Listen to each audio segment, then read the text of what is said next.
અમદાવાદના ચાંદખેડા વિસ્તારમાં એક હૃદયદ્રાવક ઘટના સામે આવી છે, જેમાં ઢોસાનું ખીરું ખાધા બાદ એક જ પરિવારના બે માસૂમ બાળકોના શંકાસ્પદ મોત નીપજ્યા છે. આ કરુણ કાંતિએ સમગ્ર વિસ્તારમાં અરેરાટી ફેલાવી દીધી છે અને ખાદ્ય પદાર્થોની સુરક્ષા સામે ગંભીર પ્રશ્નો ઊભા કર્યા છે. દખેડામાં રહેતા વિમલ ગૌરીશંકર પ્રજાપતિ અને તેમના પત્ની ભાવનાબેને રાત્રિના ભોજન માટે બહારથી ઢોસાનું ખીરું ખરીદ્યું હતું.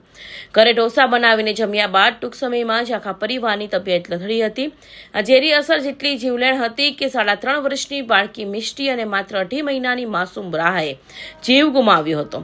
જે બાળકોના કલાટથી ઘર ગુંજતું હતું ત્યાં અચાનક માતમ છવાઈ ગયો છે. બીજી તરફ ગંભીર હાલતમાં વિમલભાઈ અને ભાવનાબેનને તાત્કાલિક હોસ્પિટલ ખસેડવામાં આવ્યા છે, જ્યાં તેઓ હાલ સારવાર હેઠળ છે. 2.5 મહિનાની જે બાળકી હતી તેનો જે જગ્યાએ મૃતદેહ દફન કરેલો હતો તે જગ્યાએ એક્ઝિક્યુટિવ મેજિસ્ટ્રેટ તેમજ FSLની હાજરીમાં તેને બહાર કાઢી અને સિવિલ હોસ્પિટલ લઈ જઈ અને તેની જે PM કરાવવાની છે એ પ્રક્રિયા ચાલુમાં છે, જેથી મૃત્યુનું ચોક્કસ કારણ જાણી શકાય.